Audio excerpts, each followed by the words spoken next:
Welcome to the Retail is Detail podcast. I'm your host, Jamie Hamer. This is where we go beyond the headlines and into the story behind what makes great retail work.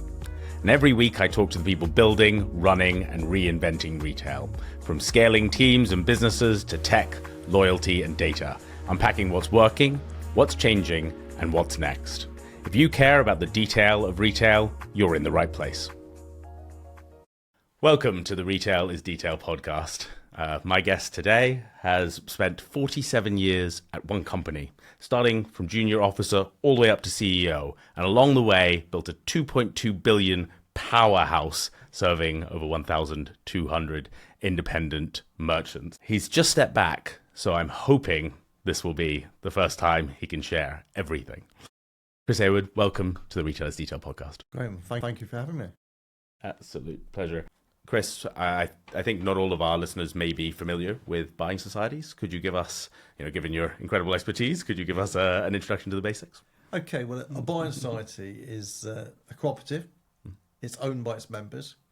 And the purpose of NMBS as a buying cooperative was to enable its members to pool their buying so they get a better price. So they buy in bulk. And because they buy in bulk, they get a better price. It's simple as that. Yeah. NMBS is fully owned by its members, over 1,200 members, and the third or fourth largest cooperative in the UK, below John Lewis, which is an employee-owned cooperative, and the co-op. Oh. So we're in good company, but very much a commercial concern. So set up by its members, for its members, so they can buy better. So you started with NMBS back in 1977 as a junior officer, and you're leaving this year in 2026 as the CEO after 47 years. Did you ever think seriously about leaving? Yes, several times I've looked to leave NMBS. I've had several offers along the way, but each time I've been pulled back for various reasons. Because what you tend to find is you get to more senior positions, you network more, people become aware. So invariably the job offers come in. But there's always been the challenge within NMBS to keep me there, to keep me going. And one of the biggest things in life is feeling you're making a difference. And I and the people at NMBS feel we do make a difference. We have a cause, and our cause is strengthening independence, helping independent builders merchants and plumbers merchants, timber merchants do better. So what better reason to get out of bed in the morning?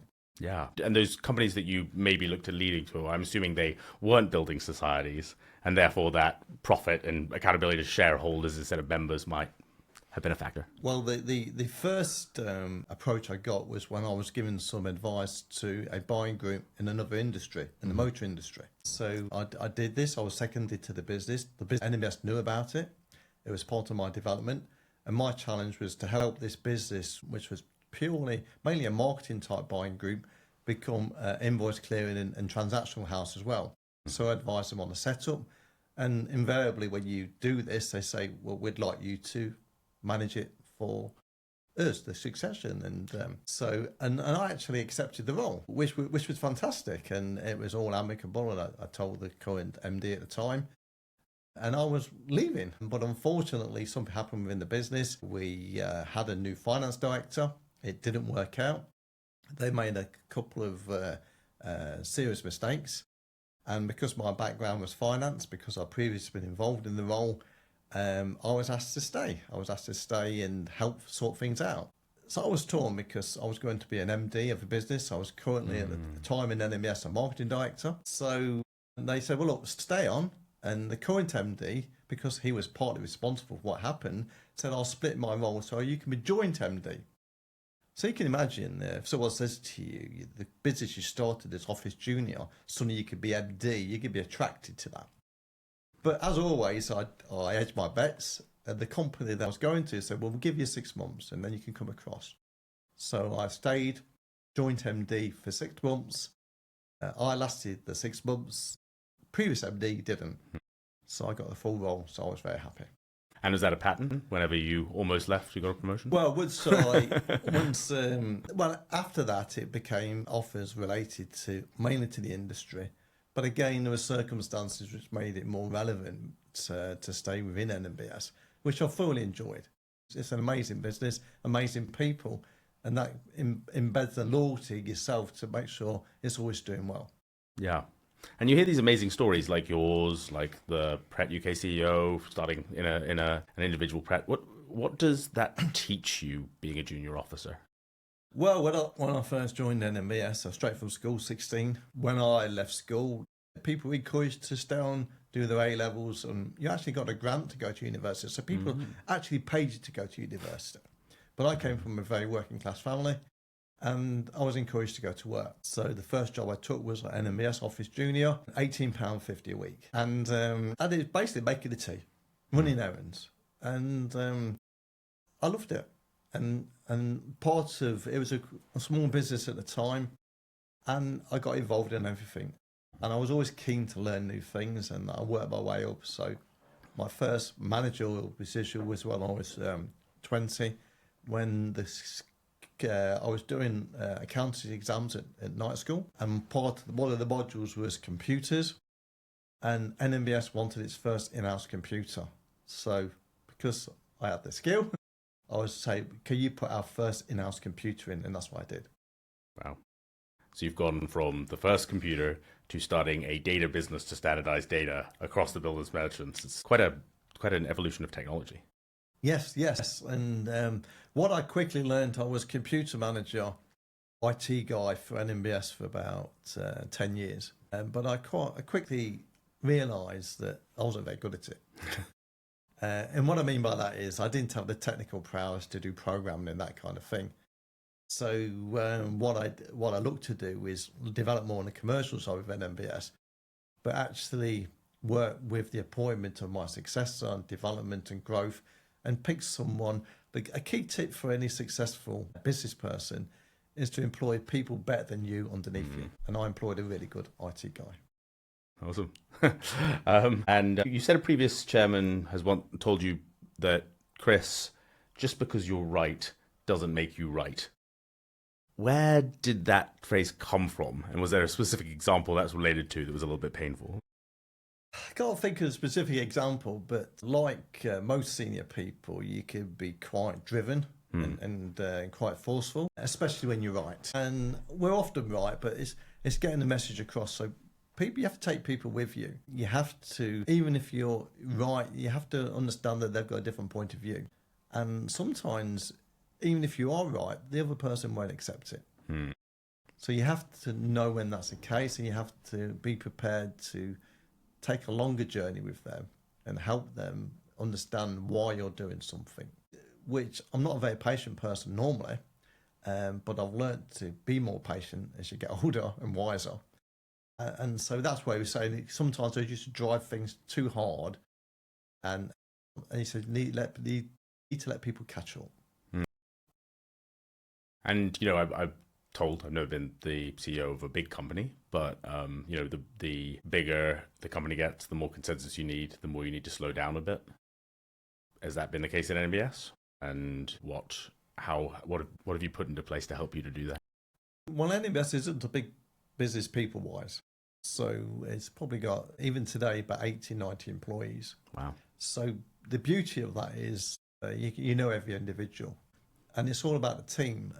There's often a fallacy in business that you put the customer first. I've never done that.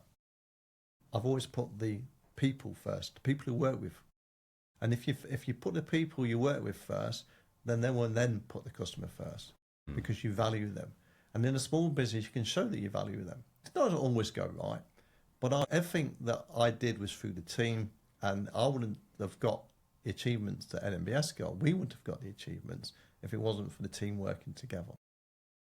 So 2.2 billion of transactions, 80 to 90 people in the company, sort of at that same ratio that the new AI companies that are being upheld are. How did you keep that lean? What makes it? Well, perhaps at times I kept it too lean. And what I mean by that is you do things on a shoestring. What's happened in the last 5 years of NMBS, we've had to move our technology onto more, I would just say, resilient stacks. So we've had to go onto servers in the cloud. Our timing for going into the cloud was absolutely perfect. It was 4 weeks before COVID, which enabled the whole business to work remotely. If we hadn't done that, People would have had to go into the office, into the premises to use the ERP system locally. We went completely to the cloud. So we didn't do that with any idea that was going to happen. But we moved to the cloud because we knew the business was more resilient and it would protect us in that kind of incident. We weren't expecting it to happen, of course. And also for NMBS, although we're only 80 or 90 people, which is a small amount of people, I always say we, although I've only got an advisor role for NMBS. It's a hard habit to kick after work for business for so long. Within NMBS, we've got over 1,200 members and over 500 suppliers, and they're an extension of NMBS. They're part of the toolkit. They're part of the web that we are, and by that, so we all share the work. We all got the same aim. Suppliers want to sell more. Merchants want to sell more. And stepping down now, what will you miss the most, and what will you miss the least? I mean, when you're a CEO, it's 24/7, and you get well rewarded for that. I probably stepped down a little early. I've got lots of energy left, but I wanted to do new things. I haven't stepped back that much actually at the moment. I've stepped back from the day-to-day running of a business and the day-to-day responsibilities, which is fantastic. So you don't have to worry about the people. You don't have to worry about deadlines, that kind of thing. But since then, I mean, I started a new role as chairman, non-executive chairman of a national buying group, which is a buying group within NMBS. So that starts in July. I've joined the board of the CPI, which is linked to the Construction Products Association, and that business is about promoting code for construction products information, which is a very worthy cause, which links to a business that NMBS and BMF set up called Data Yard, which I was very involved in the early days. I'm also an advisor to Tradeaze, which is like Uber for builders merchants. I'm also the chairman of a steering group for eBiz, which is for a buying group merchant software. And I still an advisor to NMBS. So still busy, still working the network. Okay. And how are you finding having 7 or 8 roles as opposed to one in terms of how you manage your time? I'm loving it actually, because you never stop learning, and that's what gives me the buzz. It is different. It's very different, but I'm liking it. And I was just reflecting the other day, if you could start your life over again young, what would you do different? And that's what I'm trying to do different now, and it's quite exciting. Yeah, so there's this concept of having a portfolio career and maybe doing several things that interest you, that you're more or less passionate about. Some things for money than for the other. Are you kind of doing that now? I am, and there's been opportunities which I've walked away from because I didn't want to spend too much. Believe it or not, since I stepped down in October, I was still fully retained my NMS until April. I've still not had a week's holiday. I've still not had any time really to reflect on what I'm doing. I've got a young son who's still in college, so he's doing his A-levels. I've got a wife who's still working. So it's not a question I can go on long holidays because they need to be grounded again, still in the UK. But he's got more time to go to the gym. And the good thing now is I've got the flexibility to do most of my non-executive work when I want to throughout the working day. So I can do 6 till 12 at night. I can do 5 till 8 in the morning. I can do it whenever I want. I can still get to the gym. I can still get to go out on the bike. I can do, lots of things. Yeah, that's an incredible schedule and shows your energy levels. We'll come back to some of the things you mentioned. So we'll touch on Tradeaze, we'll touch on Data Yard. But I wanted to, you've obviously been there for the majority of NMBS's history. It's not that old as an organization. Like, it was founded by 12 merchants coming together 14 years before you joined. What was it like in 1977? Well, it was a tough time for the country. It was just before there was blackouts, there was short working. It was a tough time, and it was very, very different how it was operated. Yeah, it was. I mean, there was no computer system. We got all these invoices coming in. We had 8, 10 sacks of invoices coming in every day. All had to be sorted manually, and then had to be sent off coded. So we used a computer bureau to keep track of the invoices and that kind of thing. So it was quite intense. But thoroughly enjoyable. And in the 70s, people used to go out for more working lunches. So you used to have a lunch break in those days. We were based in the city, in the city of Leicester at the time. So we used to have a 1.25 hour lunch break, and we used to go to the pub. It was very social. In real life, I think it's not something we're accompanied to nowadays. Do you think it should be brought back, the working lunch? Well, I've seen the best example of working lunches. I've been doing quite a bit of work in Paris recently. And in Paris, they almost enforce it on their employees. And they actually give them lunch vouchers. And eating out in Paris is quite cheap. So they've got standard meals. And I've done it, and the buzz is amazing. I mean, any big city, London's the same. You've got young people, you've got energetic people, but they encourage the working lunch. And it's not a boozy lunch. People go out there, they have a nice meal, but they talk and they relax and they laugh and they have social and they have fun. And then they go back to the office. And they do go back to the office.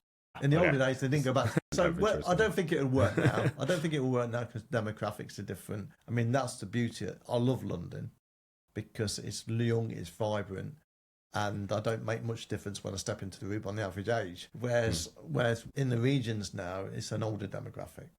I love surrounded by young people because they've got lots of energy, lots of ideas.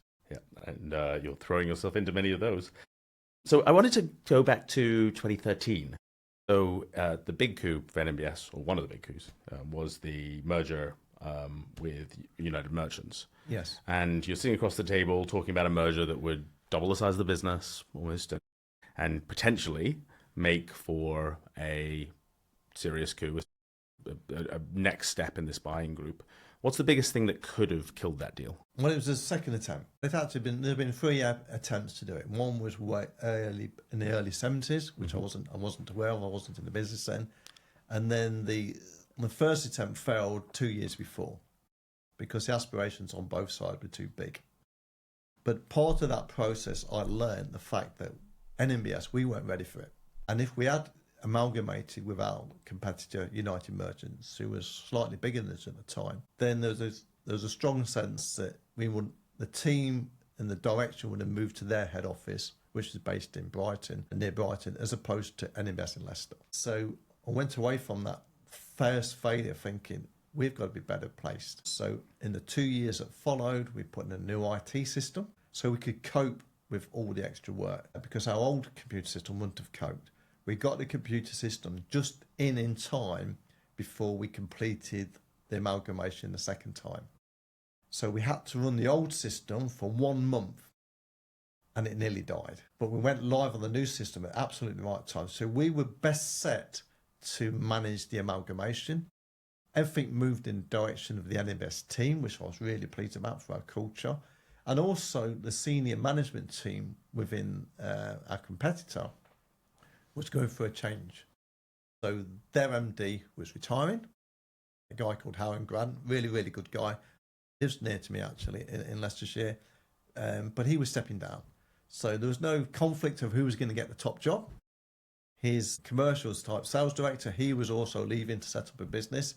So everything aligned to make it a perfect handover, but we'd planned for it. We'd planned for it. We'd been through the pain. We anticipated.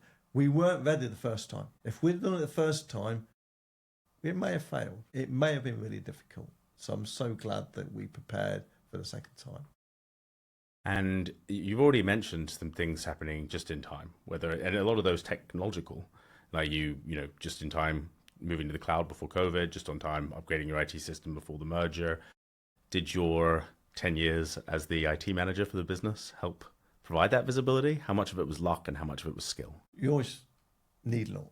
I mean, I was talking to someone earlier today about how important luck is in business. But luck doesn't find you, you find it. So you have to be resilient. You have to keep going. You have to keep taking the knocks. You have to be prepared for things to go wrong. So I've always had a discipline within the business of preparing for that rainy day. And as you get bigger, the sight of that rainy day becomes clearer. So when we moved to the cloud, we recognised our IT systems were good, they were cost effective. However, if something went wrong, and because of the workload we were managing at the time, the effects would be catastrophic. So we had to move to the cloud. The cost of moving to the cloud was 2 or 3 times the cost of running it internally. We made that decision because it was the right decision, and we had to make that decision. And it's the same on a big thing for NMBS was credit. NMBS takes credit out on its members. We insure the debt so we can pay the suppliers. We've done a lot of work around managing credit and making sure that we can offer credit to our members, which involved us setting up an offshore captive, and which was unique to our industry. And we did that because we anticipated at some point there would be recession, at some point there would be restrictions on credit offered by the credit insurance companies. So we had to have a mechanism to manage that, and which we now have. And just for clarity, that's NMBS setting up its own insurance company so that it can insure. We set up our own captive offshore. Basically, there's a pot of money. NMBS self-insures to a certain amount. Anything after that is done what we call secondary insurance by the likes of Allianz. But the key thing is that enabled NMBS to be in complete control of setting credit limits of the 1,200 members, for only 10 of them were in the hands of the credit insurer, because these were big credit limits. The rest were in our control. So when things took a downturn, there's not the knee-jerk reaction of pulling the credit away. We managed it. And how just for context, how big can these lines of credit be? Like how much can a supplier owe a merchant or vice versa? I mean, we've had credit limits, individual credit limits for members of 20 million down to UK, and the majority of credit limits would be below 5 million. So totally in our control. But on the larger ones, because of the debt insured, you do have to get an improvement, they call it endorsement from the Alliance. But the main thing is the majority of our members' credit limits were within our control. Does it mean we do say credit limits? Didn't mean we didn't look hard at their accounts, but what it did mean, it wasn't a knee-jerk reaction. Because credit insurance, often when there's a downturn, they pull credit insurance limits willy-nilly. Yeah. We can talk through some examples of that going wrong in the market, if you're willing, in a bit. Yeah.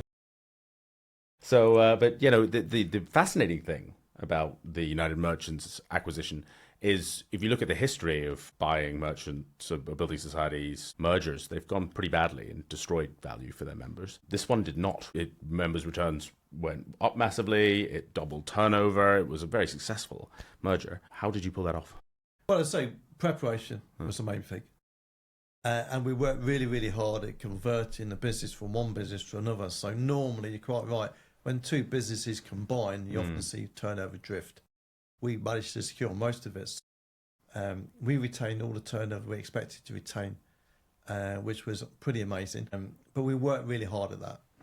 We've got, again, it's all about preparation. Working with the team, we set targets on the team. And because NMBS is relatively lean in respect to its team, you can work in startup mode. So everyone gets in, everyone gets on with it.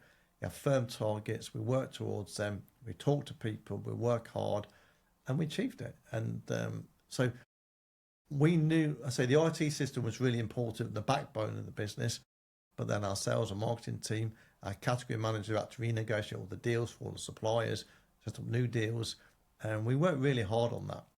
And recently, we did a similar exercise, not on the same scale, when unfortunately Troy, which was another buying group in our sector, in the industrial sector, industrial and commercial supply sector, unfortunately they went bust. So we quickly moved to bring their members into NMBS, and we quickly moved to capture that turnover and bring it in. And we met our targets on that again, because we geared ourselves up, we anticipated their demise, so we were ready, and we moved in really quick. Amazing. So you've had these focused parts of operational resilience and sort of thinking like a startup, even though you're turning over 2.2 billion. Yes, exactly. Well, unfortunately, most 2.2 billions are very corporate. Nothing wrong with that, but the decision making takes longer. And I often find that the decision making takes longer, and there's a tendency to want to double check everything. Let's go legal. Let's check that. Let's check that. Whereas when you're more entrepreneurial minded, you get on with it and you fix the problems afterwards. I'm not saying that's a good thing, but you get things done. Seems to have worked well. How do you manage the cultural risk in a big merger like that? Well, again, unfortunately, the team at NMBS stayed put. We actually expanded on the team. We can take on the external sales team of the previous sale, but the head office team, unfortunately, United Merchants were made redundant. Okay. So there were casualties, which was unfortunate. Sure. Good team, good people, and probably they're the hardest decisions you ever have to make as a manager or a CEO, letting people off. Good people, but unfortunately, that's business. You have to do that.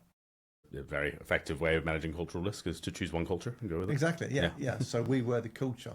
I mean, and there's going to be a NMBS. Got the guy taking over, a guy called Kevin Williams. He's an excellent guy, brilliant guy, but the culture will invariably change. And I think it'll maintain its key things, which is the team. Yeah. It'll be exciting to see how that unfolds. And you were elected president of Euromat for 9 years. What did the European Trade Federation teach you that you might have learned staying here in the UK? Taught me to listen, because the beauty of any European organisation, often the native language they choose is English, because France, Germany, the Europeans are better educated than we are in respect of language. English is the business language. So even though they know English, they speak it, they write it, they don't always have the same understanding. You should have seen some of the emails I get from time to time. I'd say, did you really mean to say that? Perhaps they did, but they were hiding behind the fact that they're not native English.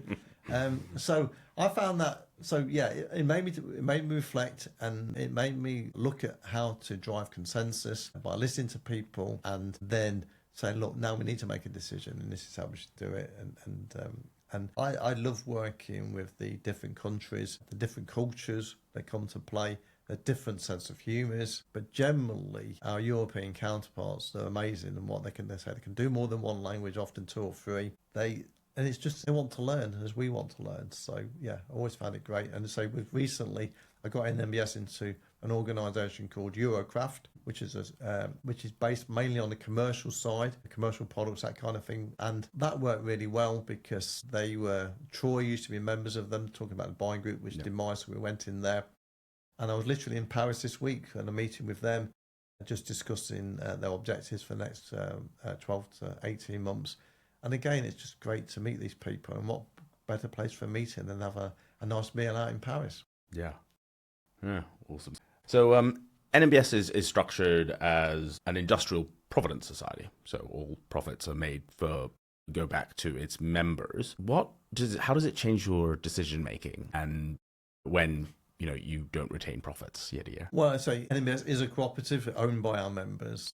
NMBS does make profits, but they all go back to the members. So we have a very small retention each year. What I would say is that NMBS works through a management board of directors, which are elected from the membership. Eight members elected from the membership. There's a non-executive chairman, a paid chairman normally from outside the industry, sometimes in, but outside the industry. So you bring some external expertise in. And effectively, how is NMBS run? Effectively, the CEO speaks with the management board. They have an away day where they define exactly what the strategy should be for the business. The role of the CEO then is to interpret that into a strategy, present it back to the board, get approval, and then press on and do it. Yeah. So very business-like, very commercial, so not sleepy, not cooperative, not your normal cooperative, very business-like. And you were MD for 20 years before you stepped up to the CEO role. What changed when that happened? Well, I mean, it's a name change. Effectively, it just recognised that the role, NMBS it's a name change. Yeah. I mean, effective MD, CEO, doesn't change much apart from the title. And perhaps some people saw it as greater recognition of the role. So it's no more than that, to be fair. So it wasn't really a step up. It was recognition of the importance of the role, I would suggest. Yeah. I wasn't precious about it. Okay, very wise. In terms of the interesting conflict, I guess, which for NMBS is, most builders, merchants and independents are in NMBS, and then as chains get big enough to become national chains, they can leave NMBS. So can you tell me a little bit about how you help independents to win in that market when the really big chains are not a part of NMBS and therefore almost competition for them? Well, you're quite right. I mean, the large merchants like Travis Perkins, when I started NMBS, Rundle Perkins, which went on to Travis Perkins, were members of NMBS. I used to do their accounts. Newsons, which are owned by Start now, used to be NMBS members when I first joined. And you're quite right, as they grow to a certain size, they were too big for NMBS, so they went their own way. So the role of NMBS is to aggregate the purchasing power of the independents so they can compete on a more level footing with the larger nationals that we talked about. But within NMBS also are buying groups, very important buying groups, such as Fortis, H&B, NBG, PHG, IPG, IBC, just to name some of them. And effectively, this is where groups of members within NMBS have come together, because one of the things they can do that NMBS cannot do is really pledge support to a supplier and commit to deals. So that's what they do. And they still put invoices for NMBS. They put some of them direct, but the whole purpose is to try and level the playing field and make it so independents can compete in the local market as best as possible. Yeah, and you've spent decades fighting the narrative that independents can't compete on price. But is that narrative true, and is that the right framing of it? Well, they can compete on price. I mean, and they do compete on price. I mean, a lot of the way the deals are structured are different. I mean, some merchants prefer high rebates, high invoice value. Some prefer low rebates, low invoice value. But it all comes down to the net. So a merchant, the thing is, a small builder's merchant, single branch or two branch, their running costs are a lot different to a large national. And they can be much more flexible in the way they approach the market. And they also build relationships with their customers. And they often say that a builder has 3 accounts, one with a national. Well, no, they tend to deem it in these ways.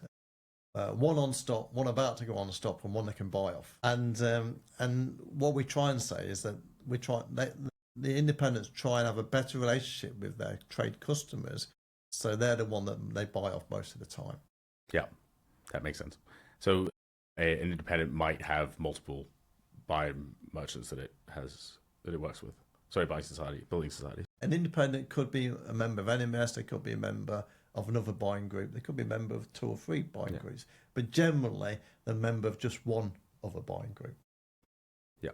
And what is the first 90 days? I mean, my understanding is you had a huge influx of new merchants after the collapse of Troy, and that was a concerted effort to help those members who, maybe, and we've talked to a number of our customers who still have outstanding, debts from that fallout and the fact that they evidently didn't have sufficient credit insurance. So what did the first 90 days look like for a new NMBS member? How did you make that process smooth, and how did you start adding value immediately? One of the first things we do is there's a process to their application. So that, our salesperson would go out, our business development manager would go out, understand the business. Member would have to apply, so to fill out an application form. All that happens. As soon as that happens, they get a community. As soon as they're taken on as shareholders, because they become a shareholder of NMBS, the local salesperson will revisit them to make sure they're happy. But it depends on timing, whether they can do that straight away. But there'll be contact from their head office saying, look, from the accounts team, they'll contact the accounts team at the merchant, help them set up on the invoicing and that kind of thing. There'll be a talk with the commercial side between our salespeople and the commercial team, their buyers, to understand what they're buying at the moment. Often what we do is a health check. So we'll say, can we have a list of the suppliers you normally buy from? We can tell you if they're an NMBS supplier, we can tell you the benefits, we can encourage you to switch the invoicing through NMBS. So it's a very joined up. So, and then we'll review the process to make sure they're happy. So they get their first statement, their first payment, that kind of thing. Yeah. Okay. Very cool. Sounds like a smooth process. The collapse of Troy as a rival buying group. What lessons are there in the market for how to run a building society and get things right for your merchants? Well, I think Troy was a good business for its members.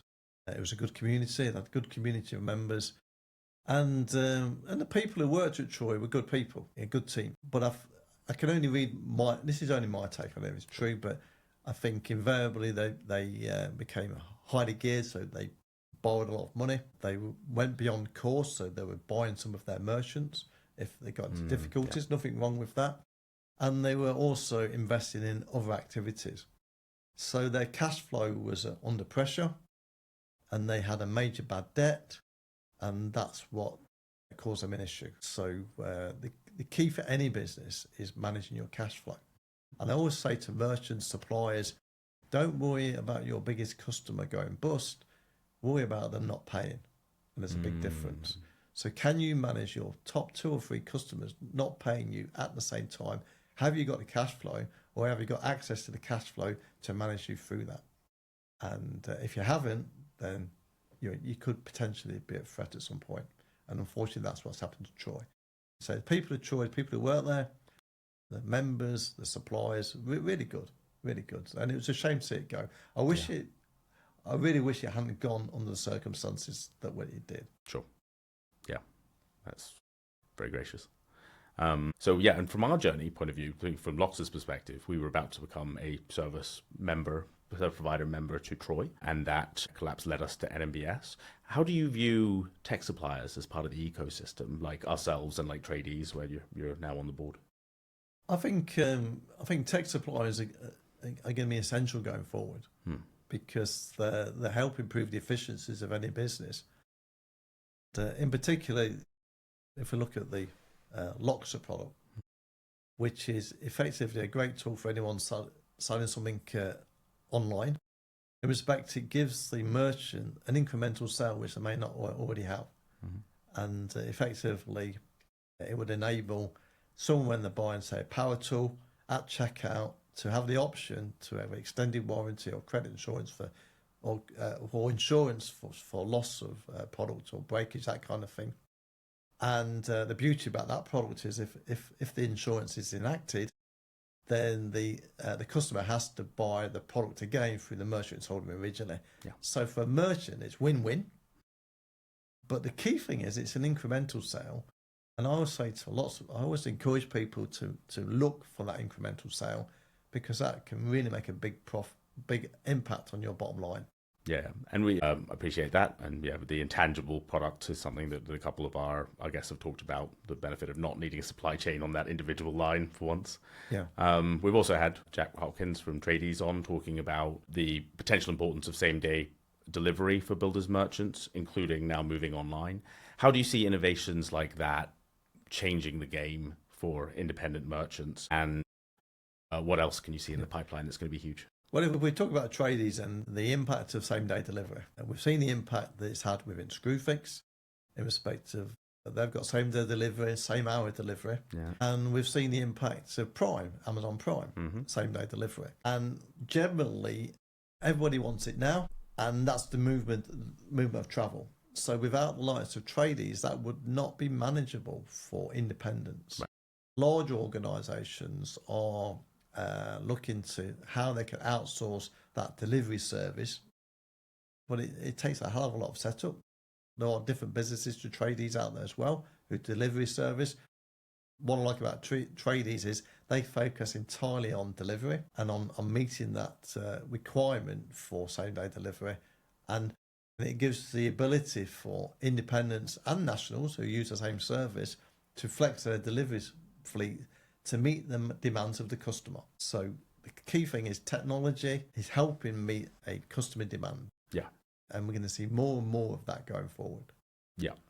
And when you think about the other advantages that an Amazon or a Screwfix or a Toolstation have that independents maybe don't, what else do you see on the horizon that tech is going to solve? Well, a big thing for the tradesperson is they often have to give quotes. They get quotes for customers' estimates. So they send them to the builder's merchant. The builder's merchant then has to get this bill of materials and quote it out. Yeah. And that's quite a long process and takes time. With AI, that can be totally automated. So it can literally be written on the back of a fact packet, and AI will now read that, convert it into what that customer normally buys, what it normally needs, and it can turn it straight back to the tradesperson, who can then go back to their customer and say, this is a quote, Mrs. Smith, and this is how much it's going to cost, because it's all fully quoted out now. And that's going to revolutionise the whole process and hopefully help the tradesperson get more sales, extensions, that kind of thing, renovations, and help the builder's merchant sell more product. And if we quantify that, how long did that used to take? How long is that going to take now? Well, to get a quote, depending on the builder's merchant, it could take 2 or 3 days or a week or even longer. I mean, it could happen in minutes now, literally. And NMBS, we got involved with a product, we're ahead of a time actually, called Hover, American product. Effectively, what you can do with this product, you can send the homeowner a link to an app. With this app, they can take photos of the outside of their home and the roof, and it will do a 3D drawing of that property with measurements. So say the homeowner wanted a new roof or new windows, It automatically maps out the property and can send it in and convert it into plans, which can then be sent on for quoting. So as a roofer, you can actually send this link to your customer, because the biggest problem for tradespeople is doing quotes, because you don't get paid for doing a quote, do you? You know, so and they often have to do it in the evenings in their own time. But if you could just send someone a link saying, look, download this app, take photos of your home, it will take pictures, it will do the drawings, it will send it back to me, and then I can give you a quote on the work without even going to the property. Now, it wasn't successful, it was ahead of its time, but that kind of technology will come in. It's big in the States, and we've tried to introduce it into Europe. Hasn't worked initially, but I think the reason it didn't work here is because the tradesmen is very traditional, and they just didn't want it. Yeah. But that's because at the moment things are not so busy, so they don't mind going to do a quote because they're not so busy. But when things take off, they perhaps look at it a bit better. Interesting. And you've just been, on a similar fireside chat to this in Canada. What other innovations are you seeing over there that are going to be here sooner rather than later? Innovations.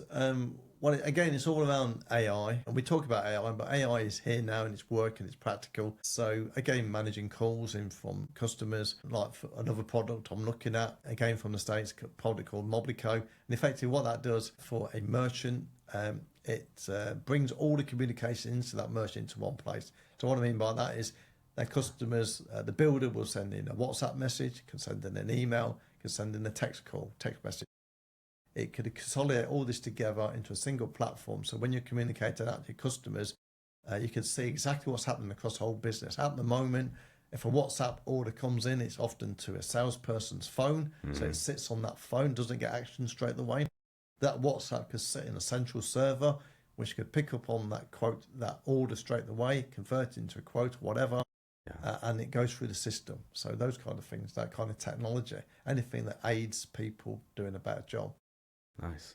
And you seem very excited by these tech advances, whereas I guess other people who've been with a single business for almost 50 years might feel threatened. Do you think there was an alternative history where you're a tech entrepreneur? I was talking to someone earlier today. I think if someone said to me, what's your biggest regret or failing? And I think perhaps I've been too conservative, not taking enough risk, because in the UK, people don't encourage you to fail. They don't accept failure. But to move forward, you have to be prepared to fail. And so perhaps I was a little too conservative to take that type of risk. So every project I've really got involved in was with a view that it's going to work. So to make it work, you have to do a lot more preparation, and it takes longer, it takes time, and it's a slower progress. So sometimes I think I wish I'd taken a bit more risk, and perhaps if I was prepared to take a bit more risk, I would have gone more into the IT space, but I wasn't. So now I get to play more with those type of businesses who are taking that risk, such as Jack, such as yourself. Appreciate that. Thank you. And I wanted to touch on Data Yard. That's a partnership with the Builders Merchant Federation, and Osbam, who I spoke to there recently, is very excited about the potential of that project.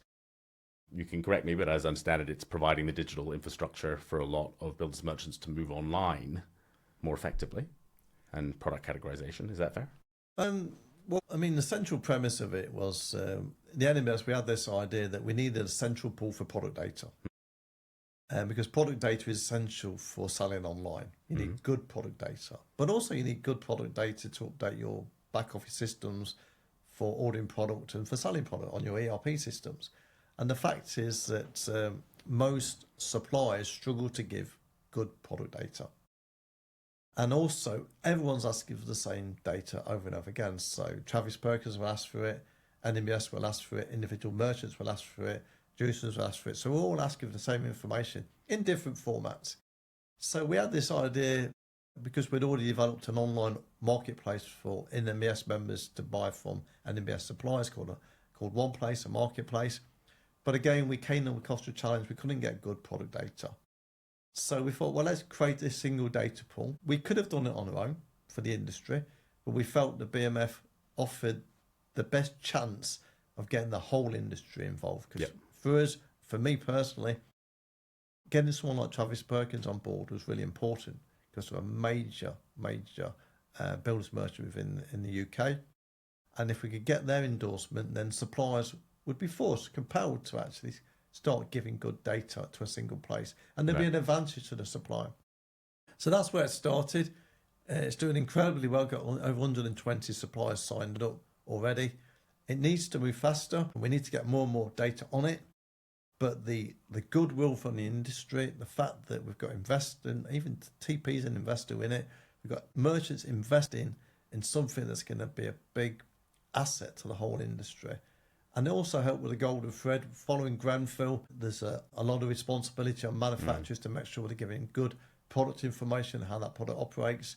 It enables a good channel for that, for suppliers to put something into a single source where everyone can get the same information. So I'm excited about it, but I also know that we've got a lot more to do to make it successful. But what a great start.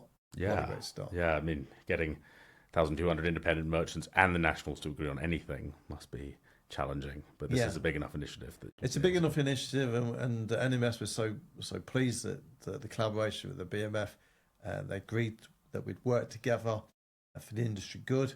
And it works because NMBS is for its members, it's cooperative. The builders merchants, again, is an industry, so it's for the whole industry. Yeah. So it worked really well, and the collaboration between NMBS and BMF has been phenomenal.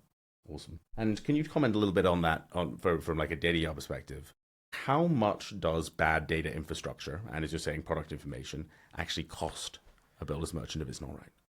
The thing is, it's not quantified time, so it's hard to say what it's cost. But what I can say, and what has become very, very clear, is suppliers are embarrassed by the data that they've got.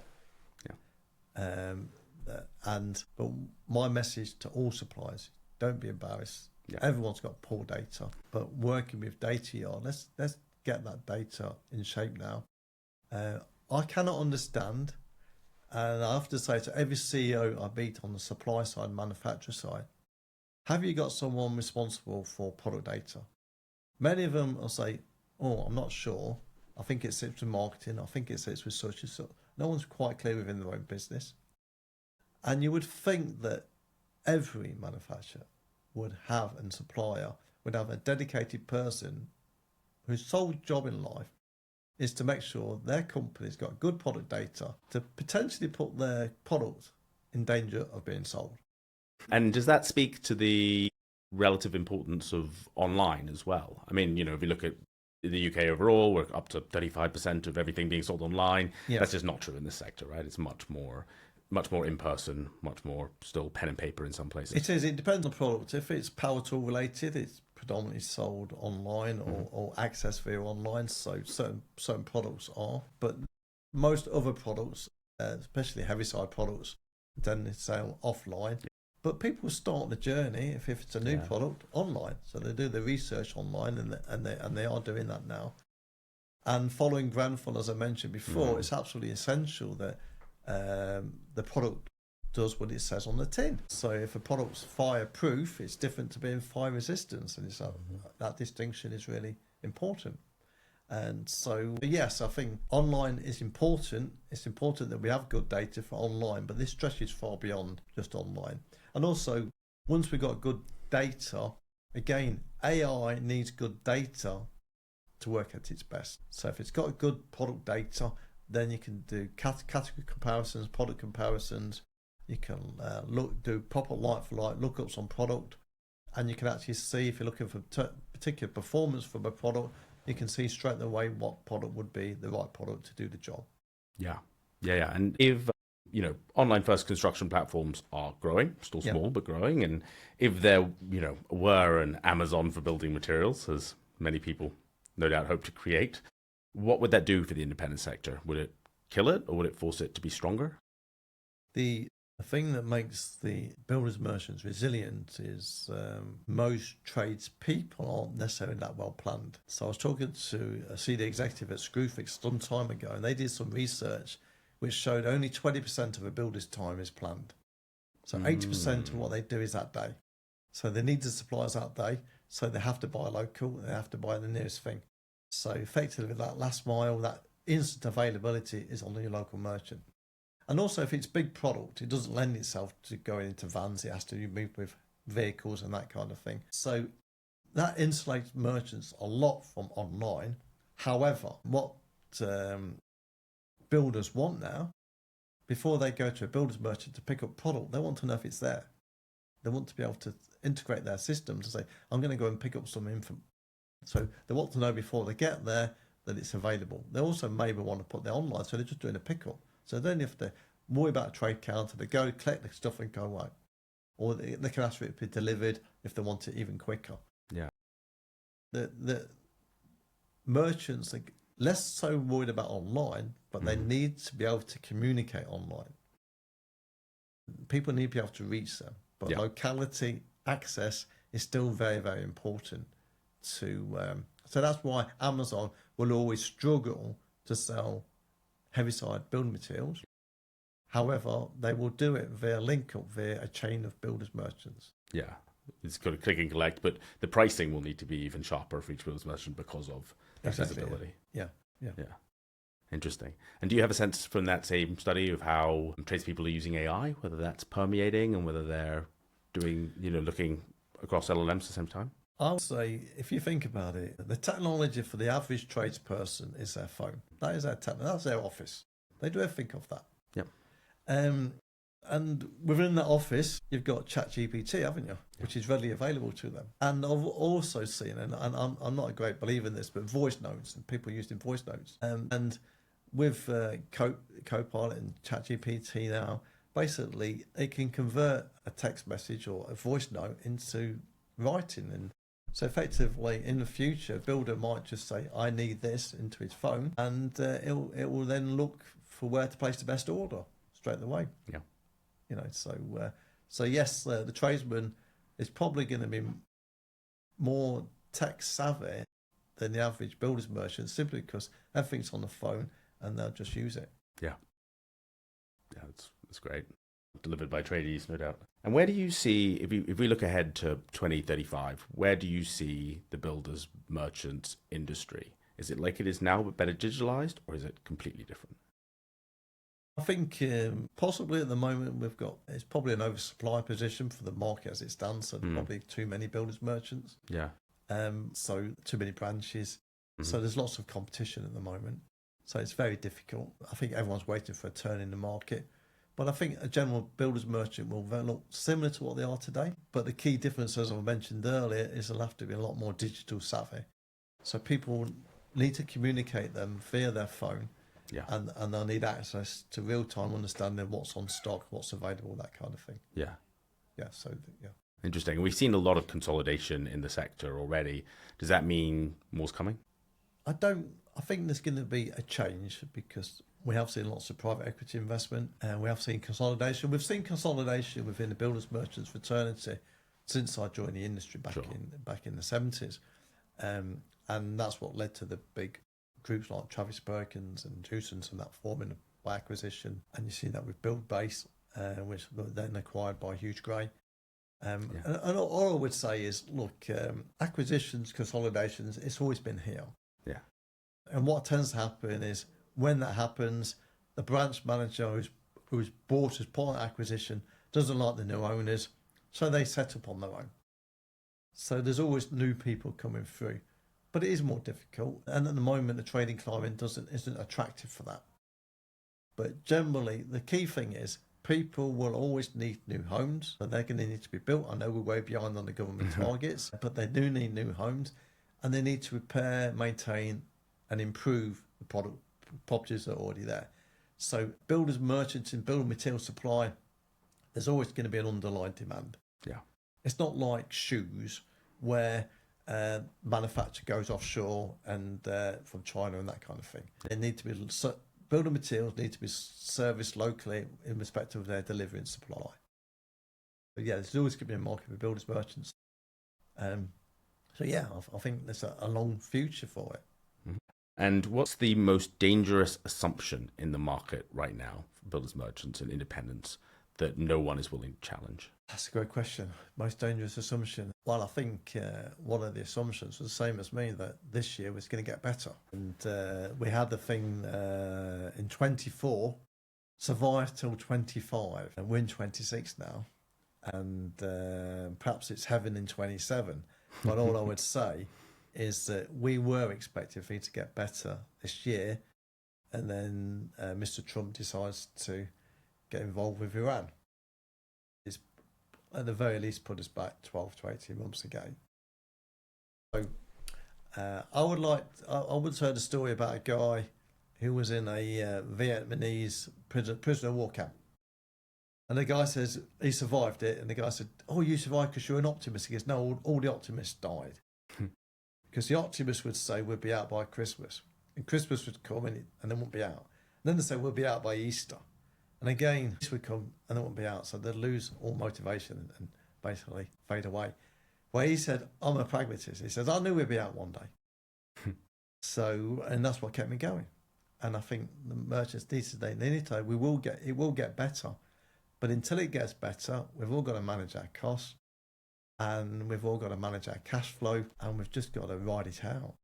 What is your most controversial prediction then for the future of retail? Most controversial question. I think I've said that retail is slightly different to trade. Trade customers, there's a job that needs doing, so it will continue. Retail will move more online, so you will see more of that satisfied online. So merchants, builders merchants do retail, they do trade, predominantly trade. Some are more retail if they're city centre based, that kind of thing. So definitely online will take more and more of that turnover. And it will pick the sale up. So what I mean by that is Screwfix. They've got their drop-in centres. You can get stuff online, but you can also, most of their stuff now is sold by collection or delivery locally. But you reach Screwfix because they're easy to reach. They've got the app, they've got online, so they make it easy to deal with. So merchants got to be able to sell very much online, even if someone's coming in store. Yeah. If the journey starts online, so they've got to gear themselves up to be online because customer buying habits are more and more online orientated. So that the prediction would be that yes, it's retail buying habits more online. Yeah. And you still see a lot of builders merchants where you can't access the price online unless you have a trade account. Does that need to change? It's a great question. I mean, you can go into a builder's merchant, and as long as they don't trade with the public, they don't have to put the price of the item on the shelf. And a lot of them don't still. So a builder will go in, pick something up and just charge it to their account. I've always thought this was a little strange, but it's how they do it. And it's worked very, very well for a very long time. People have their trade prices, and the tradesmen like having a trade price too, because they might charge a different price to their customer. So if a retail customer goes into a builder's merchant, they're likely to pay more for a product than a tradesperson, even if the product's priced, because the tradesman, bulk buyer, they'll get a discount. So there is a price differential there. I think going forward, it will move more to pricing, more visible pricing. The problem is, as soon as you put price online, it can be a race to the bottom. More merchants are starting to put pricing online, and I think that will continue. I think the challenge going forward is for young people. We need to give them more room to come into the industry. We need to give them more support. Our industry is very old-fashioned. It's a great industry to be involved in. It's a, how would you say, very socially mobile industry. You don't need a degree. You don't need to join the industry. I haven't got a degree. However, I did go to night school. I did go to college in the evenings, but I didn't go straight from with a degree. You don't need a degree. You do need a work ethic. You need to be able to prepare to work hard, be prepared to learn. But it gives that social mobility that lots of industries don't give. At the moment, it's difficult because merchants are struggling, suppliers are struggling. At this point, we're not recruiting at the moment at the levels. There's not so many apprenticeships available. I worry about the ultimate customer, which is a tradesperson. The average age of a tradesperson is 50 plus in lots of areas now, and that isn't good. Again, when I left school in the 70s, there were lots of training colleges, lots of apprenticeships available. They're not there anymore in the same way they were. I think there needs to be more support for people to take on apprentice. At the moment, if a tradesperson takes on an apprentice, great if they do, but it slows them down. Yeah. It costs them money. And Yeah. at the moment, they can't afford it. So there needs to be more support for people to take on apprenticeships, real support. So it almost doesn't have to cost them a lot. Yeah. Some sort of loan support for these. So you get, if you go to university, you get government grants, you can borrow money. Sure. So to get them on onto the trade, to get them learning. I think we need to do so much more on that. And also, I'm focused on the tradesman end. I've got a son who's literally gone from being a dry liner, mainly new build work, so it's predominantly new build. So he's been doing that for about 11 years since he was early 20s. Really good, really skilled, earned good money most of the time. Yeah. But in the last 2 years, he hasn't. He was self-employed, although he worked for the same person. So in the last 2 years, there's been days where he's got no work, so he doesn't get paid. He doesn't get holiday pay, doesn't get sick pay. How can anyone continue to work in an industry where you've got a mortgage, you've got a young kid, and you haven't got any job? You haven't got any work. And and this whole thing around being self-employed and that when you're working for the same contractor all the time, the inbuilt flexibility is brutal. It's brutal, and it creates the wrong mindset. So it really is feast and famine in construction. And how can we smooth that out so it's easier? So encourage people, and also there needs to be more thought as to how people manage the building materials they work with, in respect of it's a brutal physical job, and people still aren't using the tools available to make that job easier because they're not readily available, and for moving stuff around and stuff, because it's a macho. I could pick the boards up, I can move them myself, but effectively they're wearing that. If you ever see a plasterer, they can only move one of their arms up to that level, and it's pretty brutal. They don't get the recognition for what they do. Yeah, and they've got to have their own insurances against that sort of thing. Exactly, and they don't get the support. And also, mental health. I mean, a lot of the time, these guys are working on their own. So it needs a whole rethink as to how it all manages. But that's a massive topic. Yeah, absolutely. What has your craziest story been in retail in your career thus far?